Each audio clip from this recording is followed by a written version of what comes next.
Assalamualaikum warahmatullahi wabarakatuh. Perkenalkan, nama saya Sugeng Hidayat dari SD Negeri 1 Mandala, Kecamatan Cibiru, Kabupaten Pangandaran. Saya calon guru penggerak angkatan 6. Kali ini saya akan menyampaikan materi tentang budaya positif dan pembuatan keyakinan kelas bersama murid-murid saya di dalam kelas. Selamat menyaksikan.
Sebelumnya, Assalamualaikum warahmatullahi wabarakatuh. Waalaikumsalam warahmatullahi wabarakatuh. Hari ini kita akan membuat kesepakatan kelas atau keyakinan kelas. Nah, contohnya ini nanti Pak Guru akan menempel ini di depan. Nanti satu orang menempelkan keyakinan kelasnya. Nah, tapi keyakinan kelas ini harus ditaati agar kalian tanpa harus Pak Guru dimarahi, kalian langsung ingat dengan kesepakatan kelas ini.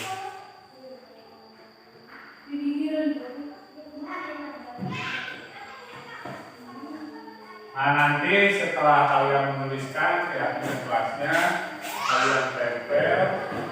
Nah, terus nanti kita tanda tangan di bawah. Jadi kesepakatan kelas ini kita buat bersama-sama.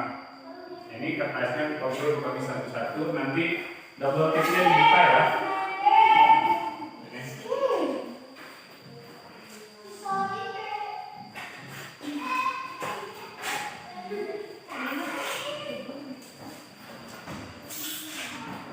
Keyakinan kelas itu seperti kalau kita mau pinjam buku, kembalikan ke tempatnya.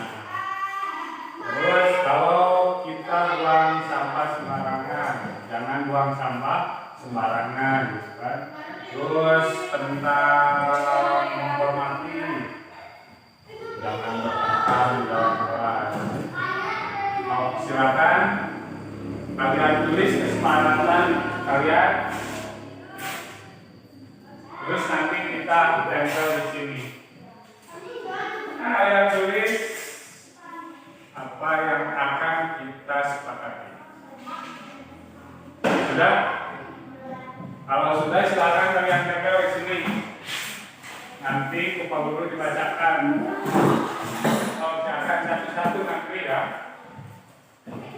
Dibuka dulu itu kata tulisnya. Biar bisa nempel. Sudah?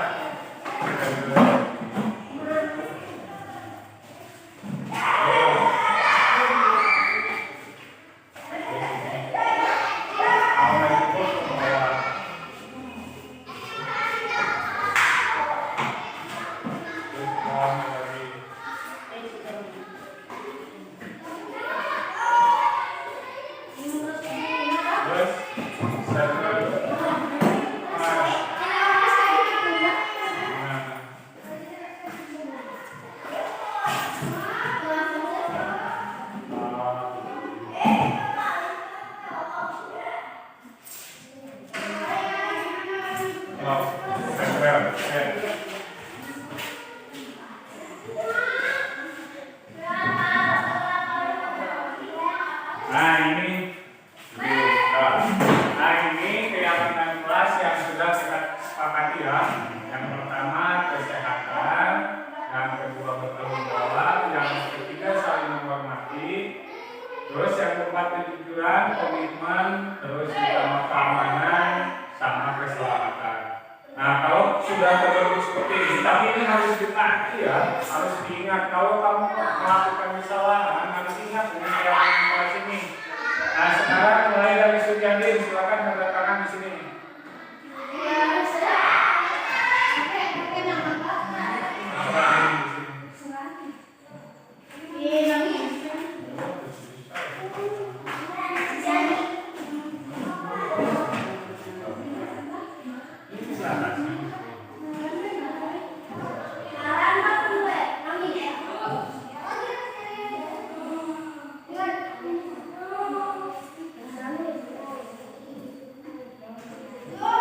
Selanjutnya, Sri.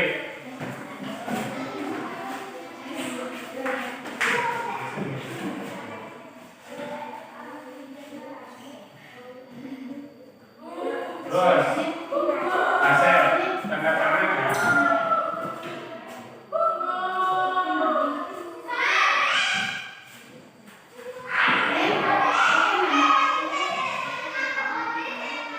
Terus, jadi.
Nah iya, ini sudah terbentuk keyakinan kelas kita. Jadi mulai sekarang keyakinan kelas kita itu ini ya harus diingat. Bila kalian terlambat, kalian harus ingat dengan komitmen kita.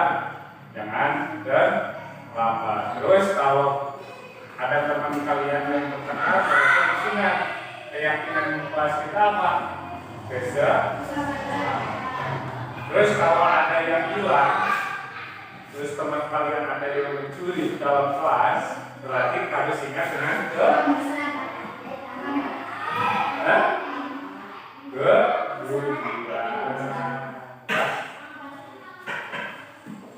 mungkin itu ya untuk keyakinan kelas kita agar bisa ditaati dan selalu diingat.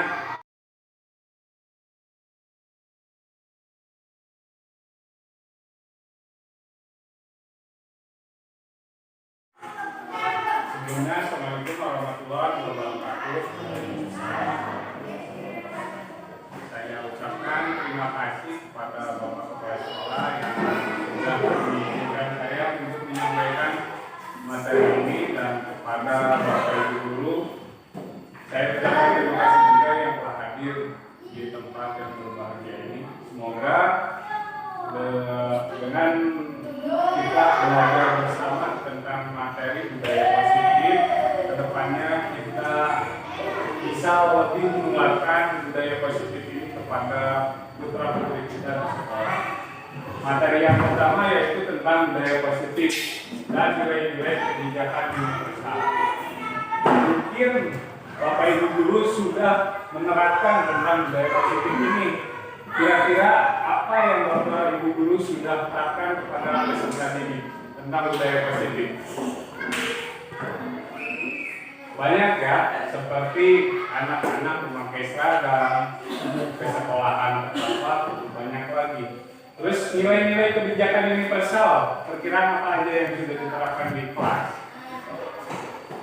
Kebijakan universal itu seperti saling menghormati, saling menghargai. Nah, itu termasuk kebijakan. Sebelum kita melanjutkan ke materi selanjutnya, jadi kegiatan ini kita mempunyai tujuan, yaitu satu, tujuannya peserta dapat memahami makna disiplin positif dan mengamati penerapannya di lingkungannya, serta kalian telah dikontrol dengan 3 motivasi perilaku manusia.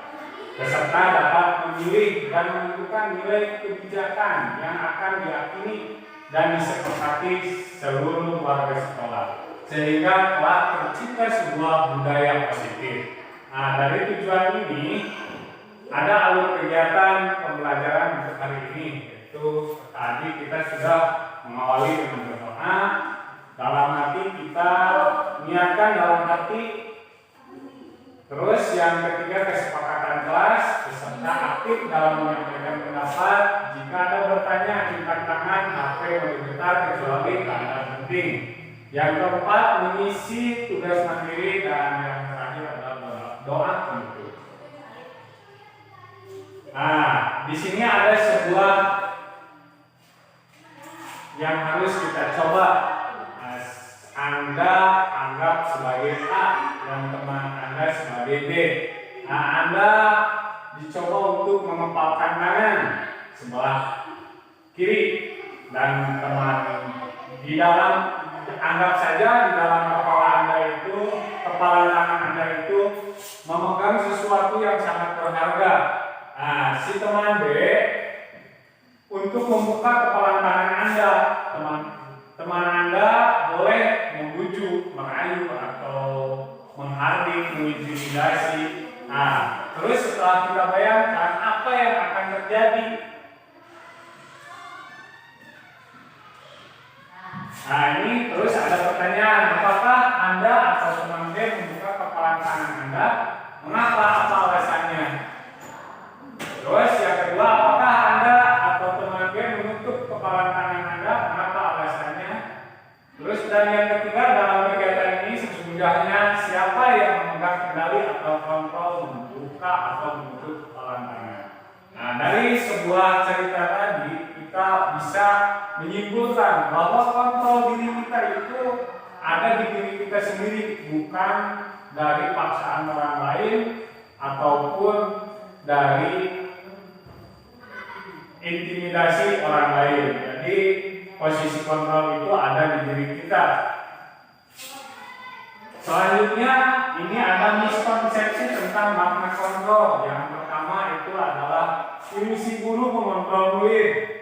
Yang kedua, ilusi bahwa semua penguatan positif, efektif dan bermanfaat. Yang ketiga, ilusi bahwa kritik dan membuat orang merasa bersalah dapat menguatkan karakter. Dan yang terakhir, ilusi bahwa orang dewasa memiliki hak untuk memaksa. Jadi kita sebagai guru juga tidak berhak untuk memaksa keinginan murid. Jadi tetap posisi kontrol murid itu ada di murid itu sendiri. Oleh karena itu kita harus menumbuhkan budaya positif.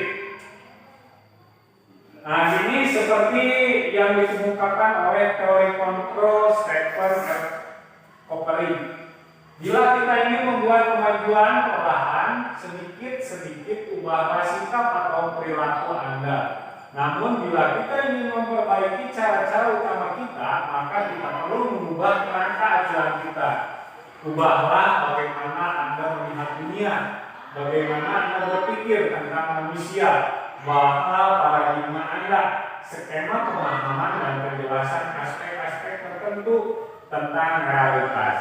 Nah, jadi di sini kita menurut teori ini bahwa kita itu jelas kalau kita ingin ada kemajuan tidak bisa merubahnya secara langsung.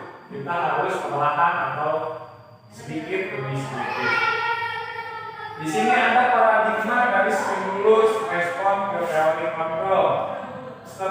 Di sini ada kolom respon stimulus, terus ada teori kontrol. Di sini ada realitas kebutuhan kita. Nah, di teori kontrol realitas sama dengan kita berbeda. Jadi di stimulus itu realitasnya kita itu sama, tapi di teori kontrol itu kita berbeda. Yang kedua, semua orang melihat hal yang sama. Di teori kontrol, setiap orang memiliki gambaran yang berbeda. Dan yang ketiga, kita mencoba mengubah orang agar berpendapat sama dengan kita. Kita berusaha memahami pendapat orang lain tentang dunia. Nah, ini bisa kita lihat dari paradigma stimulus respon ke teori kontrol.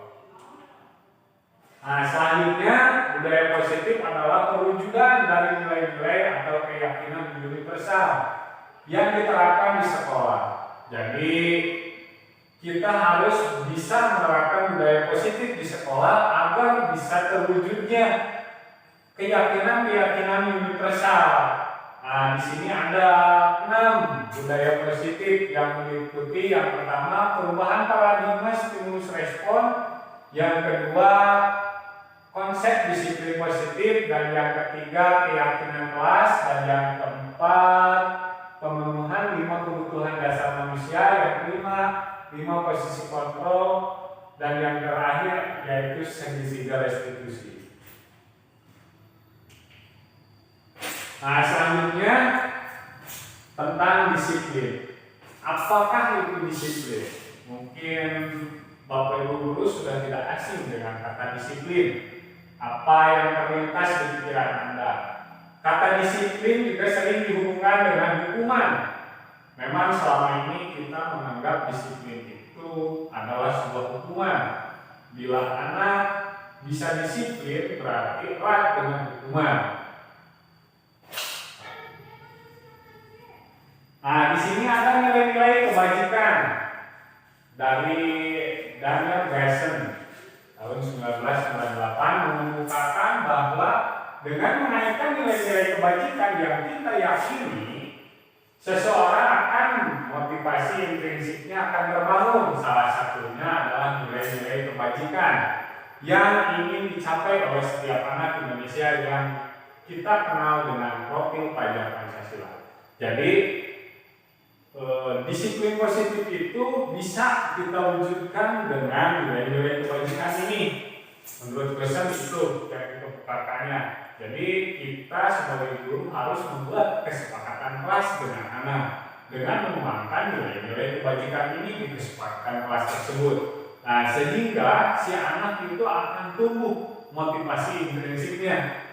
Jadi kalau sudah tumbuh dengan sedikit demi sedikit nanti akan terbiasa anak itu menerapkan budaya positif.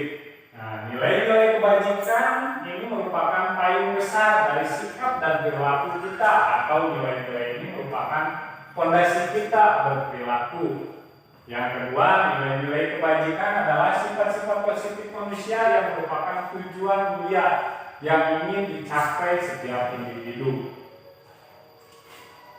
Nah, inilah contoh-contohnya nilai-nilai kebajikan. Yang pertama, beriman, bertakwa pada Tuhan Yang Maha Esa dan berakhlak mulia. Yang kedua, mandiri. Yang ketiga, bernalar kritis. Yang keempat, berkebinekaan global. Dan kelima, bergotong royong. Dan yang keenam, kreatif. Pada dasarnya, nilai-nilai ini sudah kita terapkan. Satu, seperti beriman. Nah, di dalam kegiatan kita sehari di sekolah juga sudah diadakan setiap hari Jumat, yaitu dengan mengaji bersama, atau setiap masuk kelas siswa disuruh berdoa. Itu juga sudah termasuk beriman, bertakwa pada Tuhan Yang Maha Esa. Yang kedua, mandiri. Kita juga sudah mengajarkan kepada peserta didik kita itu untuk lebih mandiri, seperti dalam mengerjakan tugas, mereka mengerjakannya sendiri.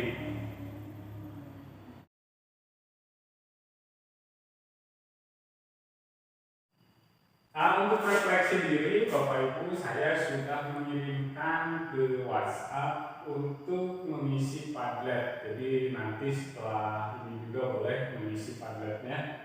Jadi nanti pakai ini, linknya sudah saya kirim lewat WhatsApp. Nah, di sini ada sebuah contoh. Ipan kurang menguasai pelajaran matematika, sehingga pada saat pelajaran tersebut berlangsung dia lebih banyak berdiam diri atau menggambar di buku pelajarannya. Pada saat guru matematikanya, Pak Seno, menanyakan pertanyaan, Ipan menjadi gugup dan tak sengaja menjatuhkan tasnya dari kursi, serta tiba-tiba menjadi gagap pada saat berupaya menjawab. Seluruh kelas pun tertawa melihat perilaku IPA yang bisa tergagap dan terkejut. Pak Seno pada saat itu memberikan teman-teman IPA menertawakan IPA. Ya, tergagap dan malu luar biasa, dan malah meminta IPA untuk maju ke depan dan berdiri di depan kelas sambil menunjuk hidungnya karena tidak bisa menjawab pertanyaan Pak Seno. Karena makin gaduh dan anak-anak pun tertawa melihat IPA di depan kelas memegang ujung hidungnya.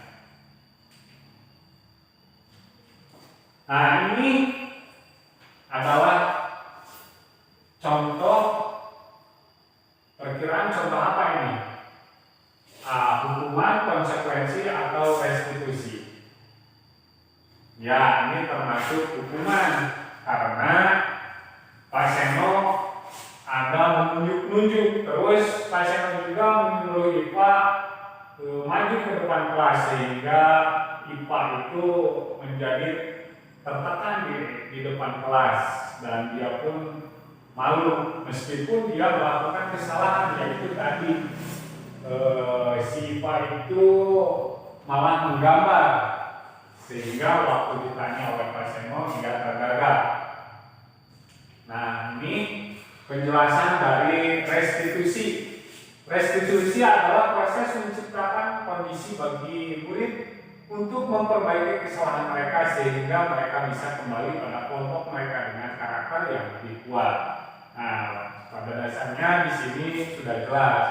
Jadi kita tidak boleh memberikan hukuman kepada anak karena mereka, kalau kita memberikan hukumannya, mereka tidak akan bisa kembali lagi ke kelompok mereka. Jadi kalau kita menerapkan restitusi, proses kita untuk mengembalikan kondisi murid ke kelompok mereka itu akan lebih ada proses kolaboratif yang mengajarkan murid untuk mencari solusi untuk masalah. Jadi dengan restitusi kita bisa berkolaborasi dengan teman sejawat maupun dengan siswa itu sendiri. Jadi kita akan mencari masalahnya di mana, terus kita juga harus memberikan solusi. Nah, disinilah restitusi itu diterapkan. Terus yang ketiga, membuat murid berpikir tentang orang seperti apa yang mereka inginkan. Jadi dengan restitusi ini kita bisa membuat murid berpikir seperti apa mereka itu, seperti apa yang mereka inginkan. Nah, terus yang keempat, bagaimana mereka harus memperlakukan orang lain.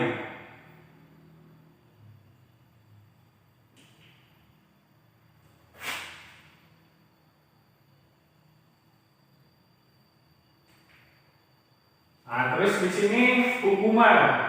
Hukuman yaitu bersifat tidak terencana atau tiba-tiba. Anak atau murid tidak tahu apa yang akan terjadi dan tidak dilibatkan.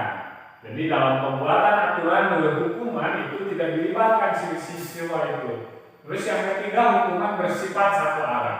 Jadi hukuman itu hanya bersifat satu arah. Dan yang ketiga, murid hanya menerima satu hukuman tanpa melalui satu kesepakatan atau pengarahan dari pihak guru. Dan yang kelima, hukuman yang diberikan bisa berupa fisik maupun psikis.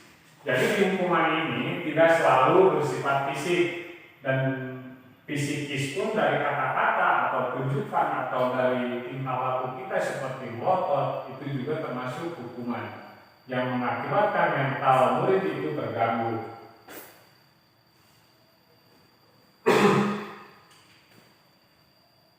Nah, yang ini terus konsekuensi.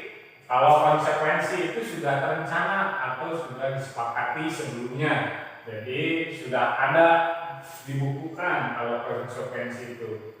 Terus yang kedua, sudah dibahas dan disetujui oleh murid dan guru. Jadi konsekuensi itu sudah ada dan sudah diketahui oleh murid. Terus yang ketiga, murid sudah mengetahui sebelumnya konsekuensi yang akan diterima bila ada pelanggaran pada konsekuensi. Yang keempat, murid tetap dibuat tidak nyaman untuk jangka waktu pendek. Yang kelima, konsekuensi biasanya diberikan berdasarkan suatu data yang pada umumnya dapat diukur.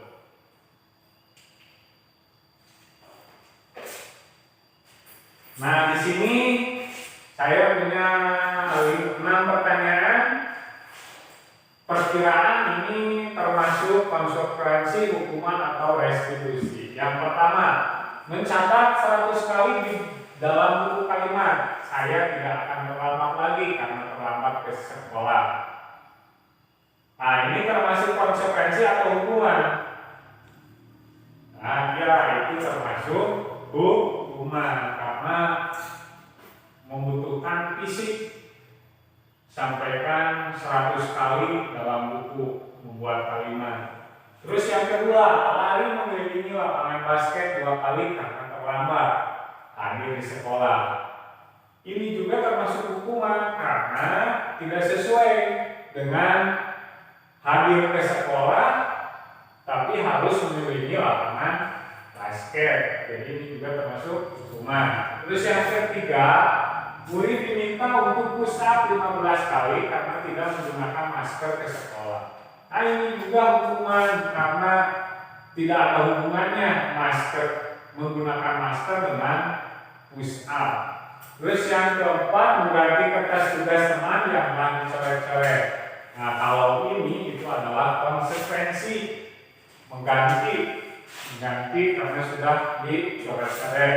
Dan yang kelima, berdiri di depan kelas sambil mengangkat kaki 1 karena tidak bisa menjawab pertanyaan. Nah, ini juga termasuk hukuman fisik karena sudah disuruh mengangkat kakinya di depan kelas. Dan yang keenam, terlambat hadir di pembelajaran daring 15 menit dan diminta untuk tinggal 15 menit sesudah kelas usai untuk membahas ketertinggalan pembelajaran. Nah, kalau yang ini yaitu adalah konsekuensi karena sesuai, jadi terlambat 15 menit dan dia juga harus tinggal kelas selama 15 menit.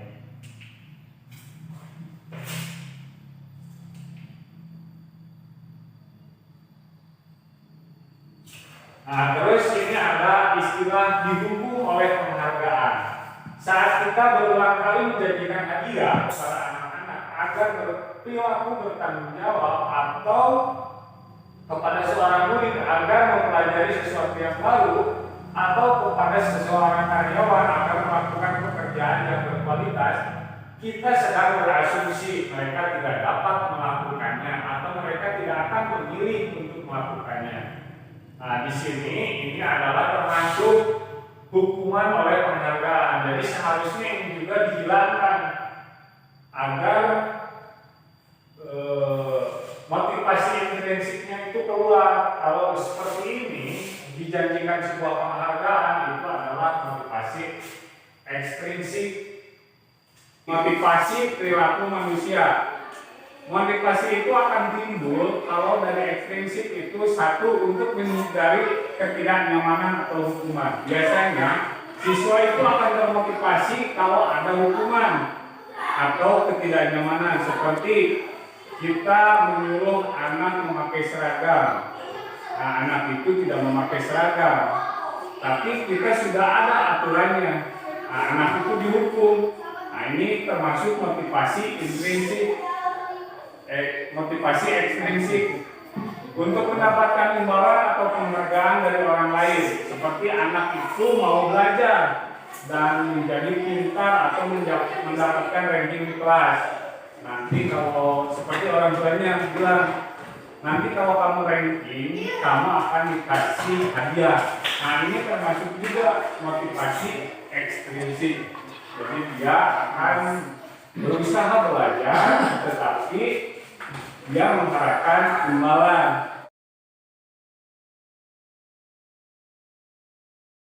Nah, untuk di Merdeka Belajar, kita harus mempunyai kesepakatan kelas.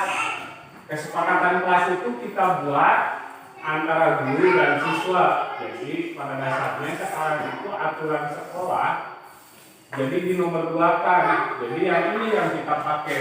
Kenapa kita harus menggunakan kesepakatan kelas? Jadi untuk menimbulkan budaya positif tadi, kita harus menerapkan ini. Jadi dengan kesepakatan kelas, siswa dan guru akan sepakat. Jadi bila nanti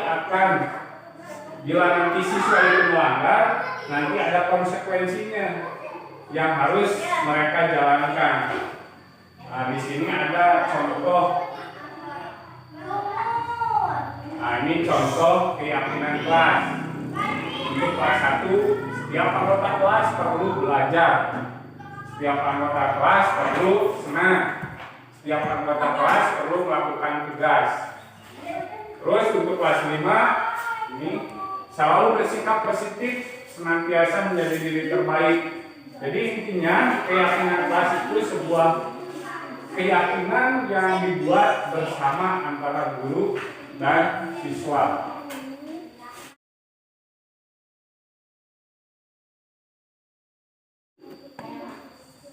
Sebenarnya budaya positif itu akan lebih mudah terwujud bila kebutuhan manusia dan dunia berkualitas. Jadi pada dasarnya semuanya dari tadi budaya positif itu bisa terwujud kalau kebutuhan siswa kita itu terpenuhi.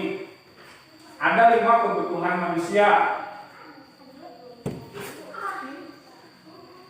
Nah, ini kebutuhan bertahan hidup, kasih sayang dan merasa diterima, kebutuhan untuk diterima, penguasaan, terus kebebasan, kesenangan. Jadi siswa ini harus terpenuhi kebutuhan ini.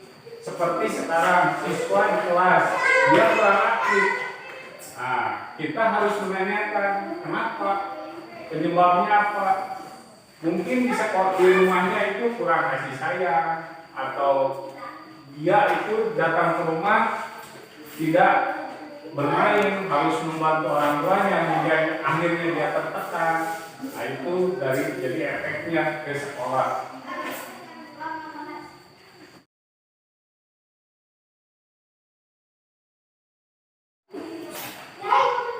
Nah, tadi kita sudah mengenal tentang hukuman, konsekuensi. Nah, sekarang ada 5 posisi kontrol. Jadi guru itu harus menguasai 5 posisi kontrol ini. Yang diantaranya yaitu ini. Yang satu itu pemukul, yang kedua pembuat rasa bersalah, yang ketiga teman, dan yang keempat pemantau, dan yang kelima manajer. Tapi dari kelima ini kita sebagai guru harus benar-benar di posisi kelima. Jadi kalau di posisi kelima kita bisa menerapkan segitiga restitusi yang ini. Kalau sebagai manajer kita bisa memvalidasi tindakan yang salah, menanyakan keyakinan kelas, menstabilitaskan identitas. Beda kalau dengan yang penghukum. Contohnya penghukum itu siswa datang terlambat. Dengan secara jelas kita langsung menyuruh kamu berlari 5 keliling lapangan. Itu adalah penghukum. Jadi penghukum itu seharusnya sudah ditiadakan. Kalau pembuat rasa bersalah ini lebih tidak seperti penghukum. Jadi menanyakan kepada anak kelakuan itu bagus atau tidak. Atau untuk teman ini menganggap kita, memposisikan kita itu sebagai temannya siswa. Jadi lebih dewasa lagi. Nah, ini ada penjelasannya. Seorang guru bisa menggunakan hukuman fisik maupun verbal. Jadi hukuman itu tidak harus dengan fisik, tapi verbal juga seperti omongan, suara tinggi, bahasa tubuh, melotot, dan jari menunjuk atau hati. Jadi kemungkinan murid akan marah dan mendendam. Jadi kalau kita melakukan itu semacam hukuman, jadi anak itu akan ada rasa dendam dalam hatinya. Nah ini untuk teman. Guru pada posisi ini tidak akan menyakiti murid, namun akan tetap berupaya mengontrol murid melalui persuasi. Posisi teman pada guru bisa negatif atau positif. Positif di sini berupa hubungan baik yang terjadi antara guru dan murid.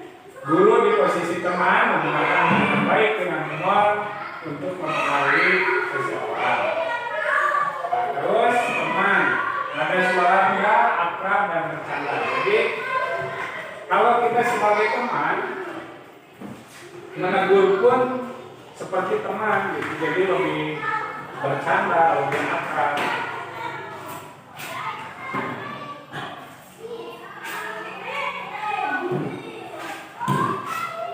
Nah terus ini yang dinamakan segitiga restitusi.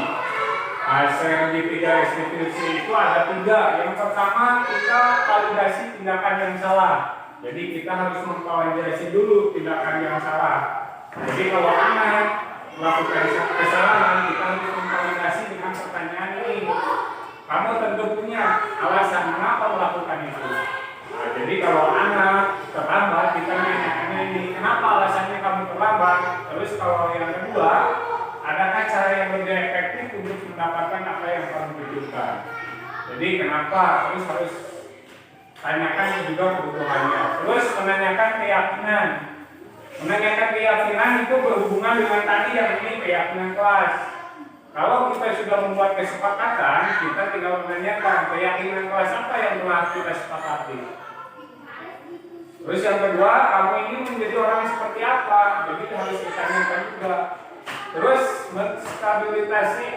menstabilitaskan identitas. Setiap orang pasti pernah melakukan kesalahan. Ini contoh pertanyaannya. Kamu bukan satu-satunya yang pernah melakukan ini. Nah.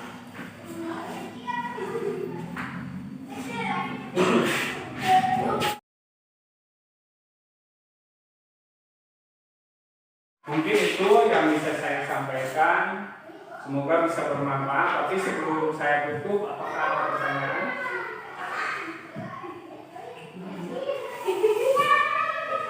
Kalau tidak ada, saya tutup. Semoga apa yang saya sampaikan bisa bermanfaat. Terus untuk yang terakhir, saya ucapkan terima kasih sudah bisa memenuhi undangan saya dan khususnya untuk Bapak Kepala Sekolah. Terima kasih sudah mengizinkan saya untuk menyampaikan materi di forum ini. Mungkin itu yang bisa saya sampaikan. Ditutup bila Wassalamualaikum warahmatullahi wabarakatuh.